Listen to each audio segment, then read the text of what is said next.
गौतम बुद्ध की कहानी, सिद्धार्थ से बुद्ध तक की यात्रा। गौतम बुद्ध का जीवन एक प्रेरणादायक और महान बदलाव की कहानी है। उनका जन्म एक राजकुमार के रूप में हुआ, लेकिन उनके जीवन का सफर एक साधारण राजकुमार से महान आध्यात्मिक गुरु तक का था, जिसने मानवता को सत्य, अहिंसा और करुणा का मार्ग दिखाया। सिद्धार्थ का प्रारंभिक जीवन। गौतम बुद्ध का जन्म 563 BC कपिलवस्तु के लुम्बिनी नामक स्थान पर हुआ था। उनका असली नाम सिद्धार्थ था, जिसका अर्थ है जो लक्ष्य को प्राप्त करता है। उनके पिता राजा शुद्धोधन शाक्य वंश के राजा थे और माता महामाया देवी थीं। सिद्धार्थ का जन्म एक संपन्न और शाही परिवार में हुआ था। उनके जन्म के समय एक ज्योतिषी ने भविष्यवाणी की थी कि वह या तो एक महान राजा बनेंगे या एक महान आध्यात्मिक नेता। राजा शुद्धोधन नहीं चाहते थे कि उनका बेटा आध्यात्मिक मार्ग पर जाए, इसलिए उन्होंने सिद्धार्थ को संसार के दुखों से दूर रखा। सिद्धार्थ को महल में हर प्रकार का सुख सुविधा और विलासिता दी गई। उन्होंने एक सुंदर युवती यशोधरा से विवाह किया और उनका एक पुत्र राहुल हुआ। 4 दृष्टांत, जीवन का नया दृष्टिकोण। सिद्धार्थ का जीवन तब बदलने लगा जब उन्होंने महल के बाहर का संसार देखना शुरू किया। एक दिन उन्होंने अपने रथ चालक चन्ना के साथ महल के बाहर जाने का निर्णय लिया। इस यात्रा में उन्होंने 4 दृश्य देखे जिन्होंने उनके मन में गहरे सवाल उठाए। 1. बूढ़ा व्यक्ति। पहली बार उन्होंने एक वृद्ध व्यक्ति को देखा। ये दृश्य उनके लिए नया और चौंकाने वाला था, क्योंकि उन्होंने महल में कभी किसी को वृद्ध नहीं देखा था। उन्होंने चन्ना से पूछा, ये कौन है? चन्ना ने उत्तर दिया, यह एक वृद्ध व्यक्ति है और हर व्यक्ति को वृद्ध होना पड़ता है। 2. बीमार व्यक्ति। दूसरी यात्रा के दौरान उन्होंने एक बीमार व्यक्ति को देखा। इस बार उन्होंने चन्ना से बीमारियों और कष्टों के बारे में पूछा। चन्ना ने उन्हें बताया कि संसार में हर व्यक्ति को किसी न किसी समय बीमार होना पड़ता है। 3. मृत व्यक्ति। तीसरी यात्रा में सिद्धार्थ ने एक शव यात्रा देखी। उन्होंने मृत्यु के बारे में जाना और यह महसूस किया कि जीवन का अंत मृत्यु है। इस दृश्य ने उन्हें गहरे आघात में डाल दिया। 4. सन्यासी। चौथी यात्रा में उन्होंने एक सन्यासी को देखा जो संसार से दूर शांत और संतुष्ट था।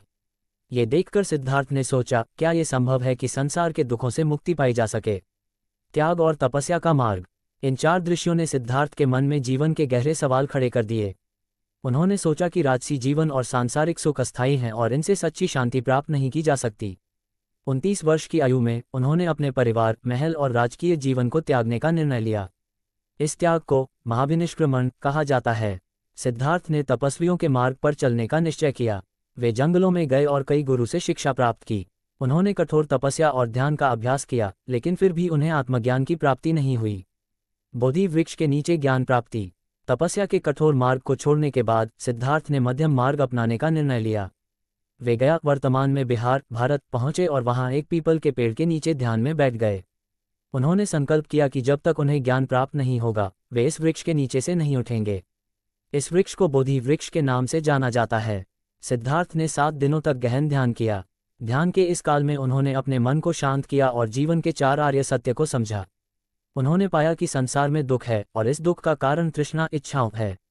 तृष्णा का अंत करके ही दुखों से मुक्ति पाई जा सकती है, और यह मुक्ति 8 अंगों के मार्ग से संभव है, जिसे अष्टांगिक मार्ग कहा जाता है। इस ज्ञान प्राप्ति के बाद सिद्धार्थ गौतम बुद्ध, जिसका अर्थ है ज्ञान प्राप्त करने वाला, के नाम से प्रसिद्ध हो गए। ये घटना उनके जीवन का सबसे महत्वपूर्ण मोड़ था। बुद्ध का धर्म उपदेश। ज्ञान प्राप्ति के बाद बुद्ध ने निर्णय लिया कि वे इस ज्ञान को संसार में सभी के साथ साझा करेंगे। सबसे पहले उन्होंने अपने 5 पूर्व साथियों को उपदेश दिया। यह उपदेश सारनाथ के हिरण उद्यान में दिया गया था, जिसे धर्मचक्र प्रवर्तन कहा जाता है। उन्होंने अपने पहले उपदेश में 4 आर्य सत्य और अष्टांगिक मार्ग के बारे में बताया। 4 आर्य सत्य निम्नलिखित हैं। 1. दुख का सत्य। दुख। जीवन में दुख मौजूद है, चाहे वह जन्म हो, बुढ़ापा हो, बीमारी हो या मृत्यु। 2. दुख का कारण समुदित। दुख का कारण तृष्णा, इच्छाएं हैं। ये तृष्णा मनुष्य को संसार में बांधे रखती है। 3. दुख का निवारण निरोध। तृष्णा का अंत करके दुखों से मुक्ति पाई जा सकती है। 4. दुख से मुक्ति का मार्ग। अष्टांगिक मार्ग का अनुसरण करके दुखों से मुक्ति पाई जा सकती है। अष्टांगिक मार्ग निम्नलिखित हैं। 1. सम्यक दृष्टि, सही दृष्टिकोण। 2. सम्यक संकल्प, सही विचार। 3. सम्यक वाणी, सही वाणी। 4. सम्यक कर्म, सही कर्म। 5. सम्यक आजीविका, सही आजीविका। 6. सम्यक प्रयास, सही प्रयास। 7. सम्यक स्मृति, सही ध्यान। 8. सम्यक समाधि, सही ध्यान और एकाग्रता। बुद्ध का संदेश और अनुयायी। गौतम बुद्ध ने लगभग 45 वर्षों तक उपदेश दिए। उनके अनुयायी धीरे धीरे बढ़ते गए।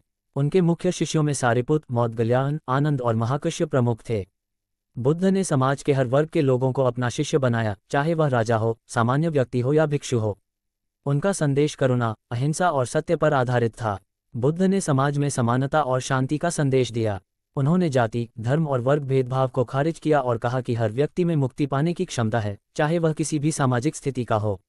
महापरिनिर्वाण। 80 वर्ष की आयु में बुद्ध ने अपने अंतिम दिन कुशीनगर, वर्तमान उत्तर प्रदेश, भारत में बिताए। उन्होंने अपने शिष्यों को अंतिम उपदेश दिया और उन्हें बताया कि हर वस्तु अस्थायी है और परिवर्तनशील है। उन्होंने कहा, दीपो भव, यानी अपना दीपक स्वयं बनो। इस उपदेश के बाद बुद्ध ने महापरिनिर्वाण प्राप्त किया। बुद्ध की विरासत। गौतम बुद्ध का जीवन एक प्रेरणा स्रोत है जो हमें सिखाता है कि संसार के दुखों से मुक्ति पाने का मार्ग आत्मज्ञान और करुणा में है। उनका धर्म, जिसे बौद्ध धर्म के नाम से जाना जाता है, आज भी विश्व के लाखों लोगों के लिए मार्गदर्शन का स्रोत है। बुद्ध का जीवन हमें ये सिखाता है कि सत्य की खोज में हमें स्वयं के भीतर झांकना होगा और अपने भीतर की करुणा और अहिंसा को जगाना होगा।